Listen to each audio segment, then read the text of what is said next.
Welcome to Heck Edmondson Pavilion at the Husky Hall of Fame. I'm Taylor Soper, sports multimedia producer at The Daily. And I'm Jacob Thorpe. I'm the sports columnist at The Daily. And today is February 1st, and for many college football fans, that's one of the most exciting days of the year, signing day. We just got back from head coach Steve Sarkisian's press conference, and he talked about the 2012 recruiting class. When I look at this class, it's a very complete class.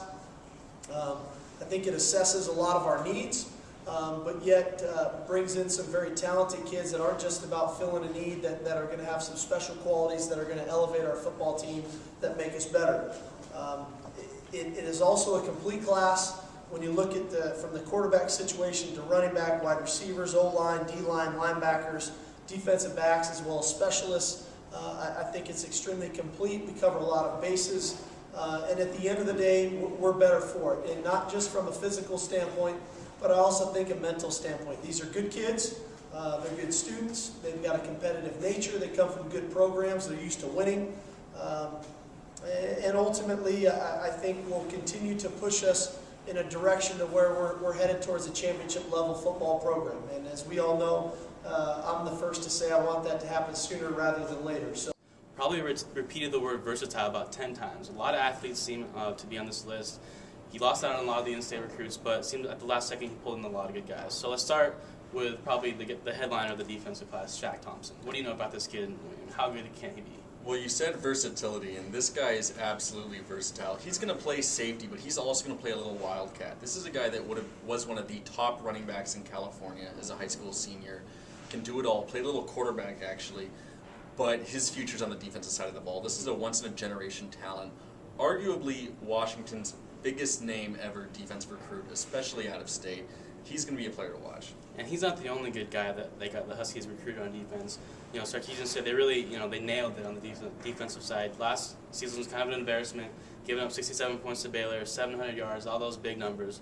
Who else do you like on the defensive side that they got? Well, another guy that I really like is Ryan McDaniel. He's a linebacker out of California. He's a big thumper. There's a lot of those kind of rangy athletes, outside linebacker types that, you can kind of move around in there. But if they're going to kind of do this transition to a 3-4 defense under new defensive coordinator Justin Wilcox, they need some big thumpers at middle linebacker who can also cover sideline to sideline and maybe even rush occasionally. And that's what they got in Ryan McDaniel. He's fast, he's big, he can hit, he's got a nasty streak, and that's why they really like him. Another guy they really like is Vatuvei. Sark said they locked him down at midnight last night, literally on signing day. Right. He'd been a USC commit all along, but he's wavering. He's a defensive end, and he's one of those big defensive ends. Again, switching to a 3-4 defense, you need bigger defensive ends because your linebackers are rushing, not your ends. Right. They recruited for a 3-4 defense in this class, and in the secondary with Shaq, linebacker McDaniel, and with Vatuvei on defensive end, they really set themselves up nicely there. Definitely, and on the other side of the ball, last season they did a good job getting seferian-jenkins and Casey Williams to kind of beef up that, but who do you like with this season? They got two pretty good quarterbacks that will probably be starting here in the near future. Oh, absolutely. It's going to be very interesting to see what happens with Jeff Lindquist out of Mercer Island, and then Siler Miles out of Colorado. Right. Both very good players. Here's a statistic for you. Siler Miles was the All-American high school MVP game for the Army All-American Bowl. Right. And then Jeff Lindquist was the MVP of the Semper Fidelis Bowl. They each were MVPs of their respective high school All-Star games. Right. And it's going to be interesting to see who kind of takes the lead. Now, Scott Enyart, who's a reporter who covered the Elite 11 quarterback camp, which both of those guys attended, told me he thinks it's going to be Siler Miles because of his presence in the huddle.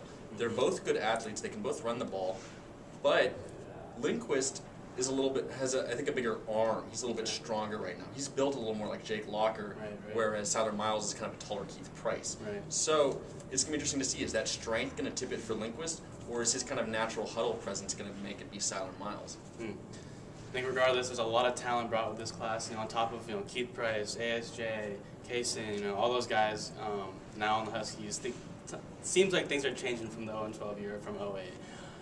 If you had, they lost, as you said, they lost Banner and a couple other, Garnett, a couple other guys in state, but they also got guys like Shaq Thompson, Siler Miles, Jeff Lindquist. If you had to do 1 through 10, 10 being the best they could have done, 1 being the worst, how would you rate this recruiting class?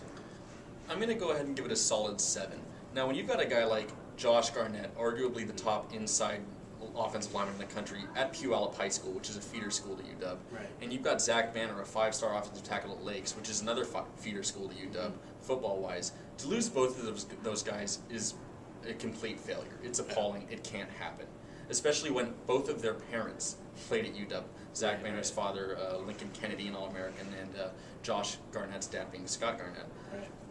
That being said, to close a class like that with a guy like Shaq Thompson, some of these other guys, Assam Wuching, who could be the best fullback Starks ever had at UW, Right.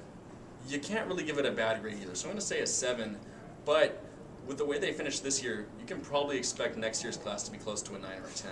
Yeah, and especially with the coaching turnover, it's kind of tough to pull out recruits. But at the same time, Sarkisian kind of said that it's kind of exciting for kids. They like the change. They like to see a program kind of changing directions with their coaches. And I mean, it's exciting for players, exciting for fans. So it's going to be an interesting year next year. A lot more talent than there's been here on Montlake in a while. So for Jacob, I'm Taylor. Thanks for watching, and I'll probably see you for spring football in a couple months.